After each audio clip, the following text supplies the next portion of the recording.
Alhamdulillah, Allahumma sholli wa sallim ala nabiyina Muhammad amma ba'du. Allah Ta'ala berfirman, Ya Bani Israel, wahai anaknya Israel. Itu Ya'qub, keturunan dari Ya'qub. Udkuru ni'mati allati an'amtu alaikum. Ingatlah akan nikmatku yang telah aku anugerahkan kepada kalian. Wa anni fadhaltukum alal alamin, dan bahwa aku telah mengunggulkanmu atas segala umat. Surat Al-Baqarah ayat 47. Dalam tafsir Ibnu Katsir disebutkan bahwasanya Allah mengingatkan Bani Israel, yaitu anak keturunan Yakub, akan nikmat yang dahulu telah diberikan kepada pendahulu mereka, yaitu nikmat berupa diangkatnya Rasul dari kalangan mereka, kemudian diturunkan kitab kepada Rasul Nabi mereka, sehingga Allah telah memilih mereka dengan pengetahuan atas bangsa-bangsa yang lain. Sebagaimana disebutkan di dalam surat Ad-Dukhan ayat 32. Abul Aliyah berkata, mereka mendapatkan keutamaan karena mereka memiliki kerajaan, mereka diturunkan Rasul, mereka diturunkan kitab pada Rasul mereka, sehingga mereka menjadi umat yang unggul atas yang lainnya. Kemudian Mujahid menyampaikan bahwasanya ayat ini ditafsirkan karena umat Islam ini adalah lebih unggul daripada Bani Israel pada masa diutusnya Rasulullah Shallallahu Alaihi Wasallam. Sebagaimana disebutkan di dalam surat Ali Imran ayat 110. Kamu adalah umat yang terbaik yang dilahirkan untuk manusia. Itu umat Islam adalah umat yang terbaik yang dilebihkan atas yang lain, yang mereka memerintahkan kepada yang ma'ruf, yang baik, dan mencegah dari yang mungkar, dan beriman kepada Allah. Sekiranya ahli kitab Yahudi dan Nasrani beriman, tentulah itu lebih baik bagi mereka. Jadi Bani Israel mereka telah diunggulkan pada zaman dahulu atas yang lain, dan pada saat ini yaitu umat Islam yang senantiasa beramal ma'ruf nahi mungkar, mengajak kebaikan dan mencegah kemungkaran dan beriman kepada Allah. Maka ayat ini tidak boleh dibelokkan untuk menggulkan Bani Israel atas yang lain. Nabi Ibrahim yang ada sebelum mereka adalah lebih unggul dari segenap nabi yang terdahulu. Akan tetapi Nabi Muhammad SAW lahir, maka beliaulah yang paling unggul atas semua makhluk, junjungan umat manusia di dunia maupun di akhirat. Allahumma sholli wa sallim ala nabiyina Muhammad. Kemudian di dalam surat Al-Baqarah ayat 148 Allah Subhanahu wa taala berfirman, wattaqu yauma la tajzi nafsun an nafsin syai'a. Dan jagalah diri kalian dari siksa hari kiamat, yang pada hari itu seseorang tidak dapat membela yang lainnya. Wala yuqbalu minha syafa'ah, dan begitu pula tidak diterima syafaat. Walau yu'khadu minha adlun, dan tebusan juga akan diterima. Walahum yunsorin, dan tidaklah mereka akan ditolong. Allah Ta'ala mengingatkan akan berbagai nikmat kepada Bani Israel.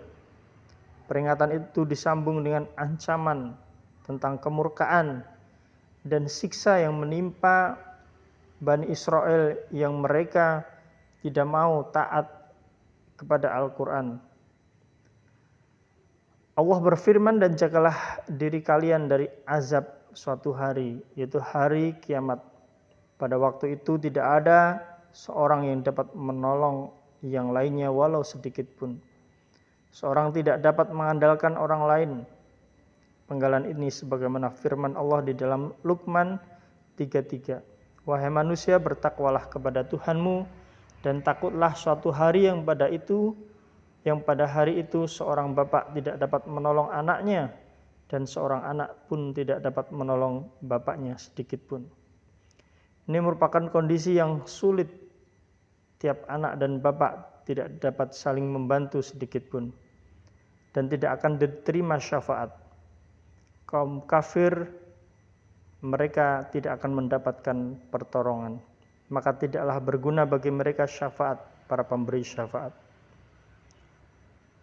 Tidak akan diambil tebusan untuknya. Sesungguhnya orang kafir dan mati sedang mereka tetap di dalam kekafiran, maka tidaklah akan diterima dari seorang di antara mereka emas sepenuh bumi, walaupun dia menebus diri dengan emas yang sebanyak itu. Surat Ali Imran ayat 91. Walaupun seseorang ingin menebus dirinya dari siksa neraka dengan emas sepenuh bumi, maka tidak akan diterima pada hari itu tebusan tersebut. Di dalam surat Al-Hadid 15, maka pada hari ini tidak diterima tebusan dari kamu dan tidak pula dari yang kafir. Tempat kamu orang kafir ialah neraka, dan Allah lah tempat berlindung. Allah memberitahukan bahwasanya orang kafir tidak beriman kepada Rasulnya dan tidak mau mengikuti ajaran yang dibawa oleh utusan Allah. Maka pada hari kiamat mereka akan menemui Allah bersama apa yang telah mereka kerjakan. Dan sesungguhnya pada hari akhirat nanti, pada hari kiamat, tidaklah bermanfaatan kedekatan seseorang dengan seorang pembesar. Tidak akan diterima tebusan walau sepenuh emas bumi. Diriwayatkan bahwasanya Nabi SAW ditanya, "Wahai Rasulullah, apakah arti al-adl?" Beliau menjawab, "Itu telah tebusan dan mereka tidak akan ditolong." Yakni tidak akan ada seorang pun yang kasihan pada orang-orang kafir lalu menolong dan menyelamatkan mereka dari siksa Allah, karena tidak akan ada yang mampu untuk menolong mereka orang-orang kafir dari neraka, dan mereka tidak akan ditolong. Pada hari itu mereka tidak akan ditolong oleh seorang penolong pun, sebagaimana tidak akan diberi syafaat, tidak akan diterima tebusan walaupun mereka ingin menebus dengan harta mereka yang emas yang sepenuh bumi sekalipun.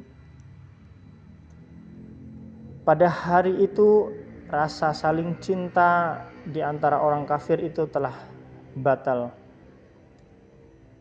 Tebusan tidaklah berlaku, syafaat tidak akan diberikan, tidak ada lagi tolong-menolong antara sesama orang kafir, dan keputusan berada pada Allah Ta'ala yang maha perkasa lagi maha adil, dan tidak ada lagi yang mampu menolong orang-orang kafir dari siksa neraka.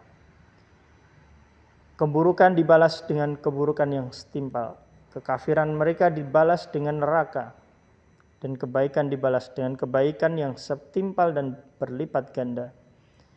Orang-orang yang beriman mereka akan mendapatkan pahala yang berlipat ganda berupa surga. Di dalam surat As-Saffat 25 dan 26. Dan tahukah mereka tempat perhentian, karena sesungguhnya mereka akan ditanya mengapa kamu tidak tolong menolong. Bahkan mereka pada hari itu berserah diri. Wa idh najjaynakum min ali fir'auna, dan ingatlah ketika kami menyelamatkan kalian dari Fir'aun. Yasumunakum su'al adab, mereka menimpakan kepada kalian siksaan yang berat. Yudabbihuna abna'akum, mereka Fir'aun dan bala tentaranya menyembelih anak-anak laki dari golongan kalian Bani Israel. Wa yastahyu nisa'akum, dan membiarkan hidup anak-anak perempuan kalian dari golongan Bani Israel pada saat itu. Wa fi dzalikum bala'um min rabbikum azim, dan yang pada demikian itu terdapat ujian yang besar dari Allah Ta'ala. Wa id faraqna bikumul bahra fa anjaynakum, dan ingatlah ketika kami telah membelah lautan untukmu, lalu kami selamatkan kamu dari Fir'aun dan bala tentaranya yang mengejar. Wa aqraqna ala fir'auna, dan kami tenggelamkan Fir'aun dan para pengikutnya ke dalam lautan. Wa antum tandurun, adapun kamu sendiri menyaksikan, kalian sendiri Bani Israel menyaksikan hal tersebut. Inilah berbagai nikmat yang terjadi, yang diberikan oleh Allah kepada Bani Israel agar mereka taat kepada Allah sebagai sarana ibadah kepada Allah.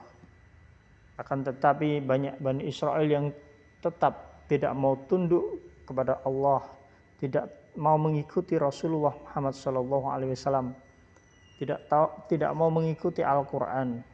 Mereka tetap berada di dalam kekafiran, itu orang-orang Al-Yahud dan orang-orang An-Nasara yang mereka telah berbuat penyelewengan terhadap ajaran Nabi mereka. Al-Yahud menyeleweng dari ajaran Taurat Nabi Musa, dan An-Nasara telah menyeleweng dari ajaran Nabi Isa dalam Injil.